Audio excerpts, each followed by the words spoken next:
Hello and welcome back to my channel. Happy 2020, I was gonna say 2025. Happy New Year. Is it just me or is saying 2026 just feels so wrong? Why is it not 2018? As you read by the title of this video, today I'll be showing you everything that I read last year in 2025. Disclaimer, this will not be a video where there will be 100+ books. I read a grand total of, that's supposed to be a drum roll, 9.5 books. Yes, that's 9.5, not 10. I will get into that in a minute. I am not an avid reader. I only started reading in my second year of uni. My commute into university was an hour and a half and I spent an hour on trains alone.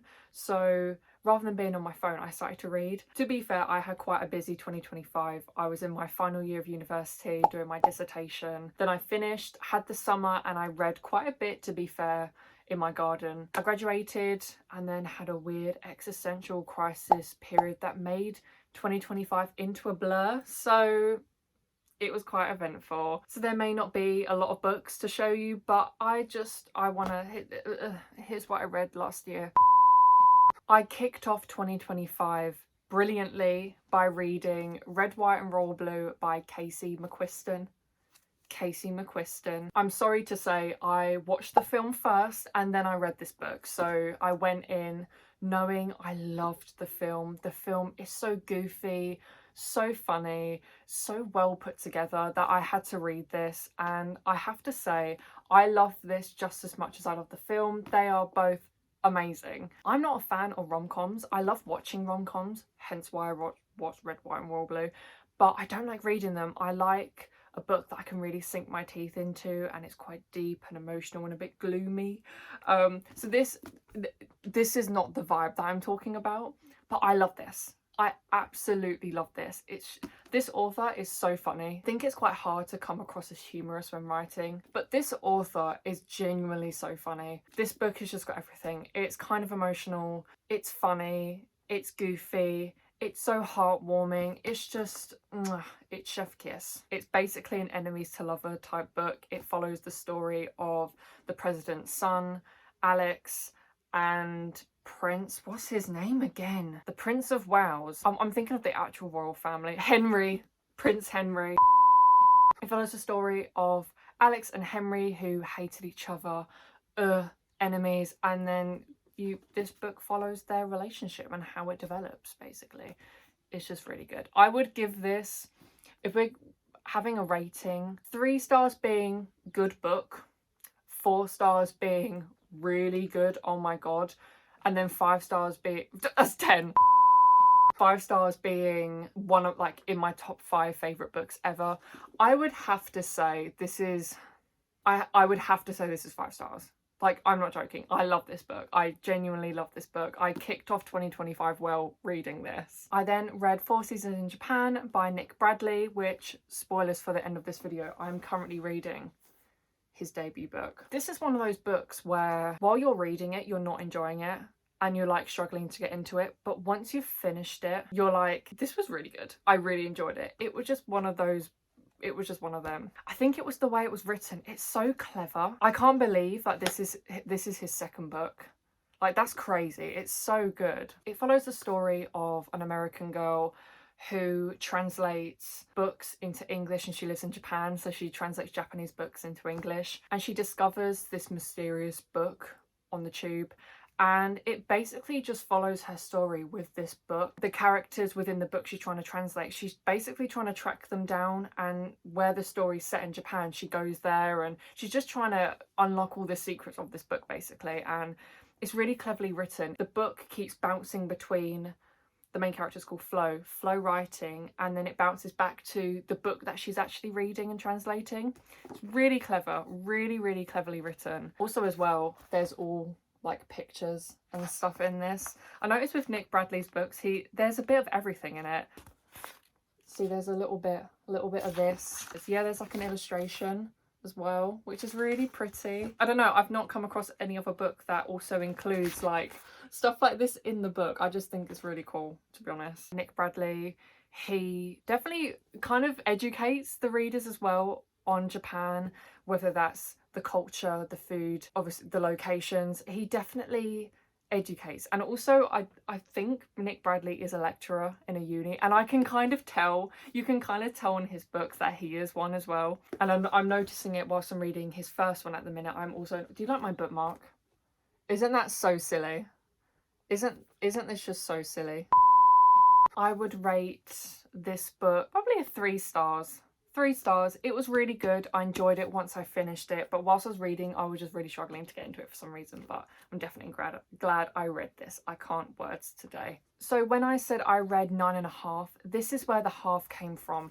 I read, or attempted to read, a non-fiction book. This is by Rebecca Boyle and it's called Our Moon. As you can see, I did not get very far. I think, how many pages? 65 pages. Well done. I was really craving something different at the time and I stumbled across this in Waterstones. I really liked how she writes. She is a science journalist, I think. The way she wrote was very easy to understand what she was talking about as well. I remember reading A Brief History in Time by Stephen Hawking when I was in 6th form, and that boggled my head. Like, that actually boggled my head. I did struggle to read it. It's very mathematical, which I'm not a maths person. It is sort of dumbed down to a degree, but this one I just found it really easy to understand what she was talking about, and it was very entertaining. I really did enjoy reading this. As you can see, I did not get far, and that's not because I didn't like the book.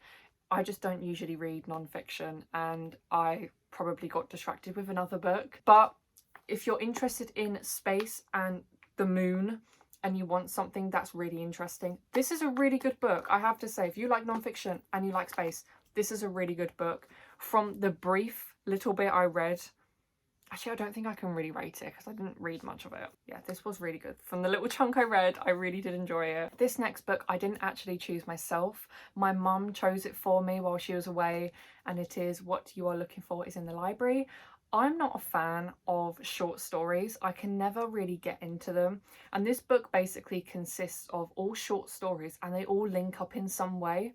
And it's to do with the library, and it's people that come in, and the librarian is like crocheting or like making little things, and she recommends books to them, which they make no sense in theory, but when the people actually read their books, they learn something about themselves, and it's just a really, really sweet book. As I said, I'm really not a fan of short stories at all, but this, I really did enjoy this. It was very wholesome, very cozy. I've not actually read any other books from this author. I do see a lot of their work in Waterstones, but I've just never really given it a go. But also look how pretty the front cover is. Isn't that so nice? I would probably rate this, again, 3 stars. I really did enjoy this. This is kind of like Animal Crossing in a book. Like, do you know what I mean? It's kind of cozy vibes, cup of tea, fairy lights, fancy a wholesome book. This is definitely the book for you. This next book is a very thin one, and it is Ms. Ice Sandwich by Miko Kawakami. I love this author. If you don't know, she wrote Breasts and Eggs, Heaven, and All the Lovers in the Night, I think that book was called. I've read all of them. I loved Breasts and Eggs. I absolutely love her book. She's skinny. She's very skinny. It follows the story of a young boy that basically becomes obsessed with this girl that works in a supermarket, and she has blue eyeshadow on. This is my least favourite book from this author. It's very much a slice of life, and the print is very big. Very quick read. I did enjoy this because I love this author, but it's definitely my least favourite from the books I've read of hers. I'm gonna rate this, would 2 stars be really mean? 2 or 3 stars. I wouldn't read this again. If you want a quick read and you like this author, definitely give it a go, but I just wasn't a fan. Now we're going into a bit more of a deeper books now. I then read Pachinko by Min Jin Lee. This book I think is the thickest I read last year. This book is incredible and I can't recommend it enough for you to read. So the story starts based in South Korea in 1911, where we follow the character called Sunja, and she's a teenager, and it follows through her life and also her generations, like her kids and then their kids, as it says on the book, spanning nearly 100 years of history. Pachinko is an unforgettable story of love, sacrifice, ambition and loyalty, told through 4 generations of one family. This book is heartbreaking and heartwarming simultaneously. There are a lot of topics in this book that are very deep and they are really sad. I did cry reading this. If you love a deep book, a book that you can really sink your teeth into, I can't recommend this enough. I saw this in Waterstones and I always kept looking at it. I was always drawn to it and I'm really glad I read this. I feel like you learn a lot from this. It's one of those books where you learn so much from it. Also for me, I don't really read for hours upon hours on end, but this one I sat outside reading for hours. Like, I was absorbed into it. You really get to know the characters, which I love. A lot of books don't do that. You don't get to know the characters in detail, and that's what I loved about this book. You really got to know everyone and their lives and everything about them. I would say it was my favourite book from last year. Definitely. It's one of those ones where you'll always remember it and you do take a lot from it. And yeah, really love this book. I would rate this 5 stars. This was amazing. Definitely amazing. Worth the read. It is quite thick, but definitely worth it. The next book I don't have with me because I gave it to someone. It is The Third Love by Hiromi. Is it Hiromi? Hiromi Kawakami. I love her writing. I do have a couple of her other books. The Third Love, I would probably say, is my second favourite book that I read last year.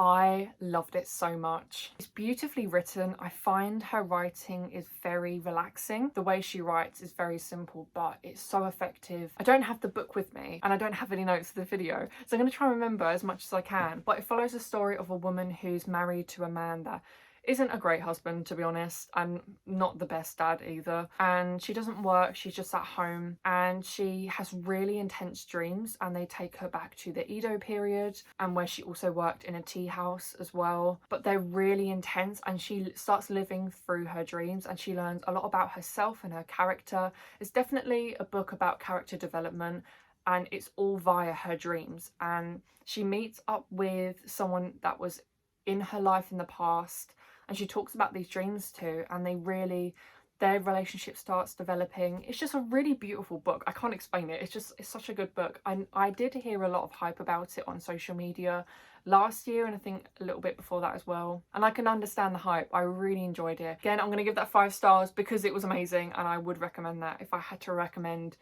2 books from last year, it would be Pachinko as well as The Third Love. I really enjoyed them. Because I read 2 books that were quite deep, I decided to go something completely different. I chose The Pairing by Casey McQuiston, who wrote Red, White and Royal Blue. I can understand this is an amazing rom-com, but it wasn't for me. As I said, I really don't like reading rom-coms. And again, this book, it is quite thick and I struggled getting through it, to be honest. 2 exes. Oh, they've booked the same trip in Europe. Oh no. Type thing. It's really funny, don't get me wrong, it's very, very humorous. As I said, this author is really funny. The descriptions of the locations and the food are so detailed and so beautifully written. But for me, this just isn't for me, this type of book. I'm gonna give this a 3 star because this is a really good rom-com. I can appreciate that it's a good bloody rom-com, but just not for me. I know this just wasn't for me as such. The next book I read very quickly. I read Norwegian Wood by Murakami. Now, this is the first book I've ever read of his. I love this book. I love this book. I've gathered that his writing's very gloomy. This book, you could not get gloomier than this book. I will hype this up so much. I'm aware that this is a very popular book anyway, and you always see this in Waterstones, that this is always on the shelves. Billy's also got a lot to say about this as well. It follows the story of Toru, where he listens to his favourite Beatles song, Norwegian Wood, and he's transported back into the past and he reflects upon his 2 girlfriends that he had. It doesn't sound very exciting when I say it like that, but this book is so beautifully written. I was so entranced by it.